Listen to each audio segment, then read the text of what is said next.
Woman, it's not my fault. I was supposed to drive a shipment to a nearby town. Damn it, they forced me to do it. Why the hell would someone be sleeping in the middle of a mountain road at midnight anyway? It's not my fault. It's not my fault. I turned a corner and she was lying on... She was sleeping on the bridge? This seems a little odd. If this man was telling the truth, then the victim had already collapsed there from the start. It doesn't seem like he was lying, but what in the world does this mean?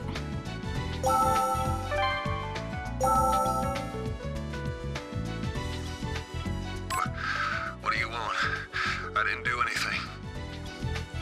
It's not my fault. It's not my fault. I turned a corner and she was lying on the bridge. I slammed on the brakes, but it wasn't fast enough. I slammed on the brakes, but it wasn't fast enough. And I ran all over. I got out of the truck to see, and she was... I panicked, and... He threw the victim's body over the bridge. This means that the victim wasn't knocked off the bridge by being struck by a vehicle.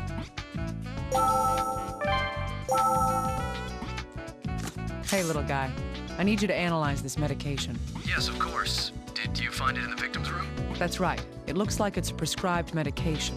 But what is it? Who knows? It's definitely no common over-the-counter drug. I'd suspect that this would have to be prescribed by a doctor before someone can buy it.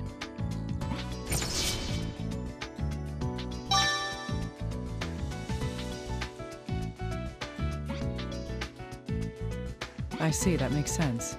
This could mean that the victim had attended a hospital. Was the victim suffering from some kind of injury or disease? If our analysis continues, we may find something out.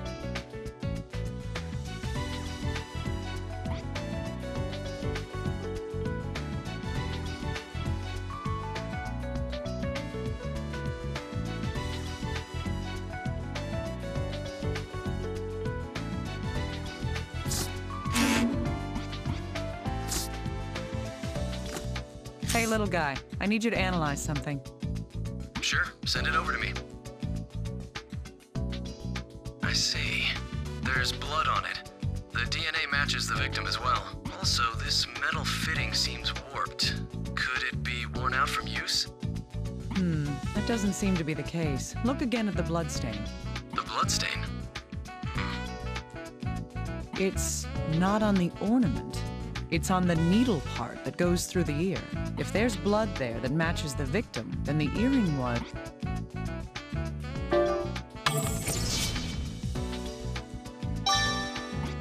If that's the case, the damage to the fitting makes sense. But what could happen that would cause an earring to be torn off? I don't know yet. Still, there must be some connection to everything else here. I think this information may lead us to some more concrete evidence. True. Both of these facts relate to the earrings. The victim was discovered with only one of these earrings, and the other one was discovered in her room with her blood on it. Normally, if someone had an earring torn off to the point that it caused bleeding, they would have to realize that something was wrong. Still, the victim was on a bridge 8 kilometers away from her home. What this shows is that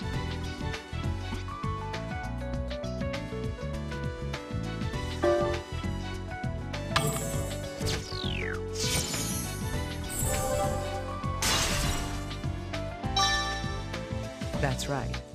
She didn't leave this room by her own will. She was probably forced out of here by someone else. That could explain how one of the earrings was left in the room. But why would whoever abducted her leave her on a bridge 8 kilometers away? I feel like there's a lot of truth that remains to be Dr. Kimishima, the results of the analysis on the corpse have come back. Good. Did they find anything new? It looks that way. The report indicates that the fractures to the femurs and skull, they were all posthumous injuries. So these wounds were inflicted after she died? Yes, that's what the report says.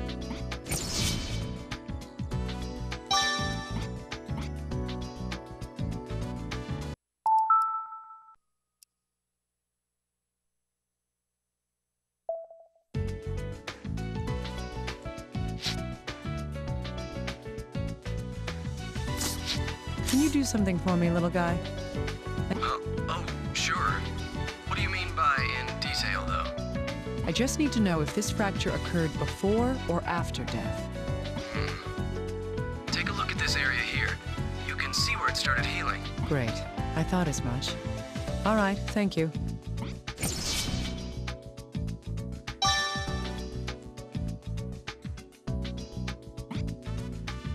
There's no knowing yet if this has anything to do with this case. But I do know now that this fracture occurred while she was still alive.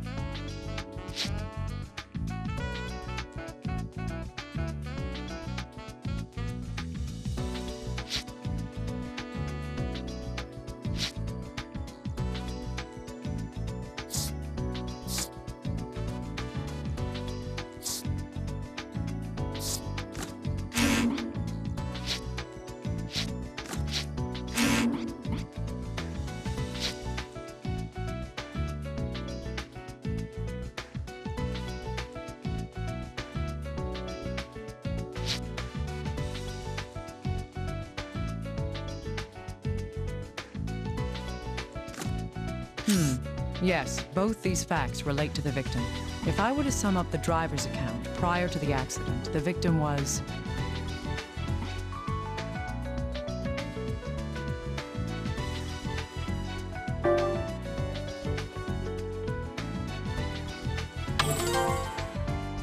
Right.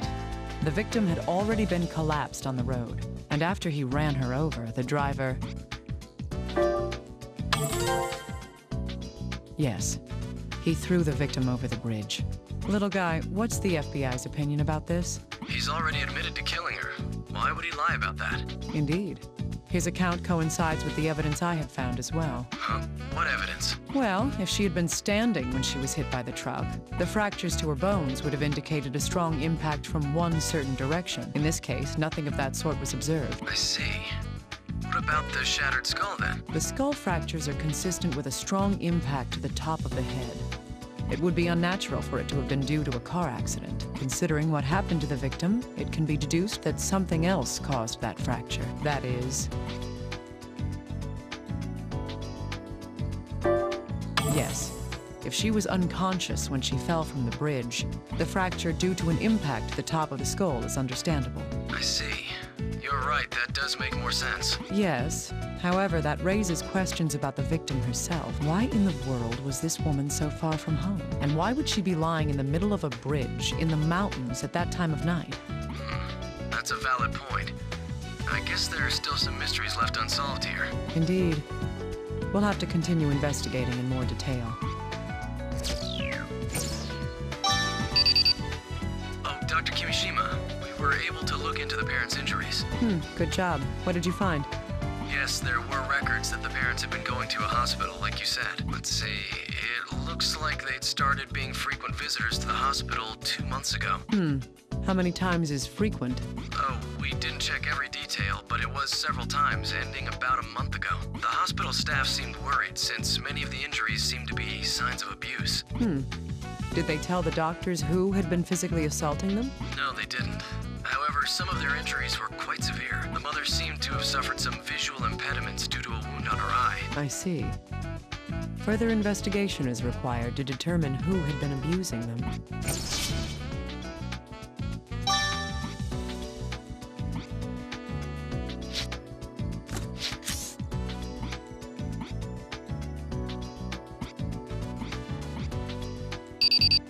Oh, by the way, Dr. Kimishima, about that prescription.